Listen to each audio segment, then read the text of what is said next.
we have done very little improvement on the system itself. Our system is getting to be 75 years plus old, and the average life of the sewer line is about 70 years. So if we don't start doing replacement project without in the system, we're going to start having collapses, a lot of more infiltration and other things. Is there some planning in effect for that right now? Yes. Some of this is planning for growth on the south side, down Park Road, and we have problems during heavy rain events there anyway. The other one is on Northwest Phase 2, is to complete a sewer project. It increases capacity and replaces some lines on the west side of town. Basically, running that feeds Ohio Street and then up to the water plant. And then we've done, over the years, we've done several projects on our large interceptors. Finishing Northwest Phase 2, and then the interceptor I want to put down Park Road. All of our interceptors, that's our large lines, will be fairly new. And then after that, we'll start working on the residential smaller lines. Basically, like downtown Greensburg, we put the sewer lines in the 30s, 20s. They have not been touched yet. So, you got a little clay line, it's going to have something done to it pretty shortly. And a lot of the revenue that they're building in here is our depreciation. Right now, I think we're financing about 1.5% depreciation over our total assets. So that's 75 years. If I was putting the money back, 75 years I could replace most of the sewers in Greensburg.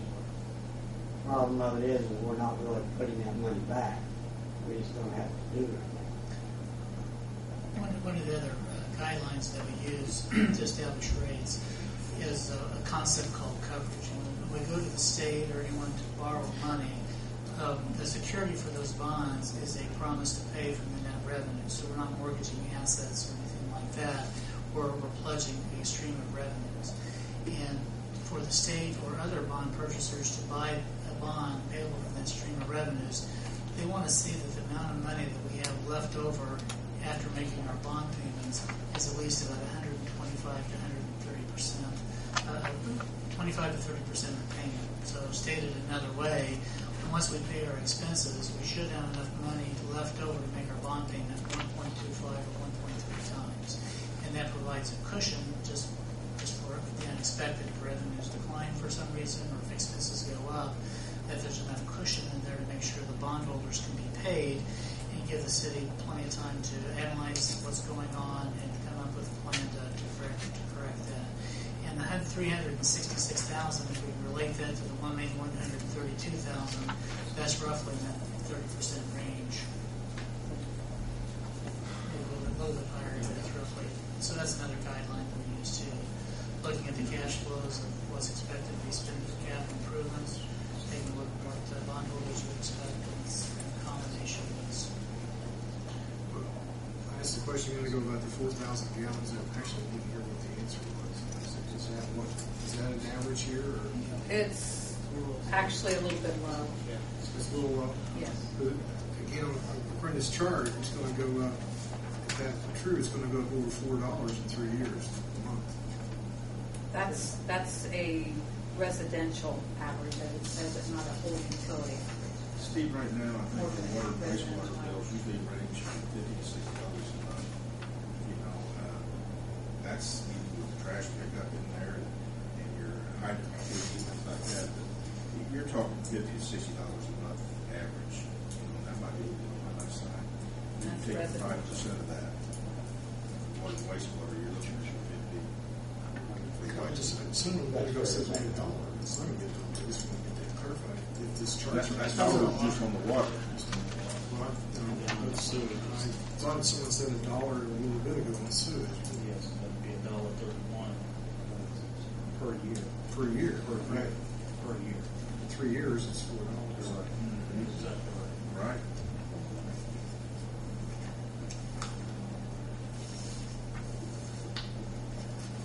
Basically, you're looking at least the average $2.50 a month this year, $2.50 possibly next year, $2.50 the following year. You look at the total possibly of $7.50 more. Now, I also want to make this clear. When we do this, are we recommending to the council to raise it 5% on the base of what we have now each year, or is it going to be compounded? These are compound.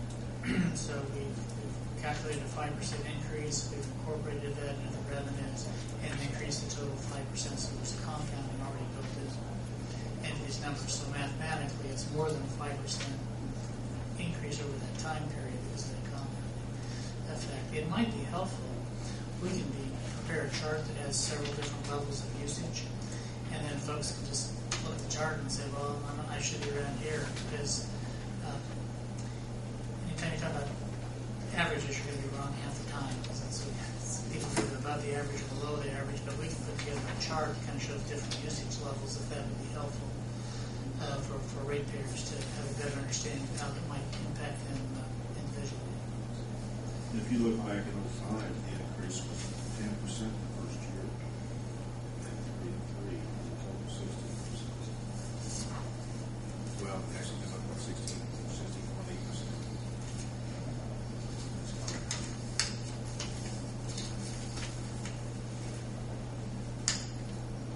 So it's 15% would probably bring us up, another 0.75%.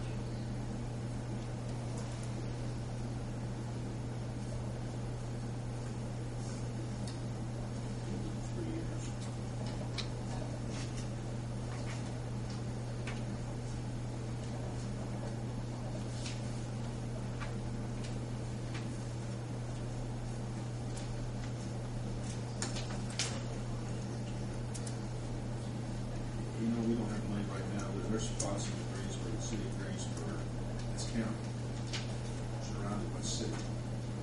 And Jeff, we can't afford to serve them, can we? If they want to be annexed. We couldn't afford to put sewer to them.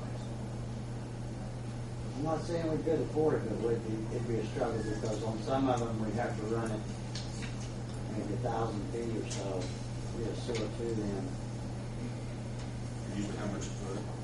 Well, depending on how deep we get it, it's $75 to $100 a foot to put it in. So you never reclaim that. As far as the utility was concerned, you never be able to, for one or two houses, reclaim that money. I mean, you just have to get it back up.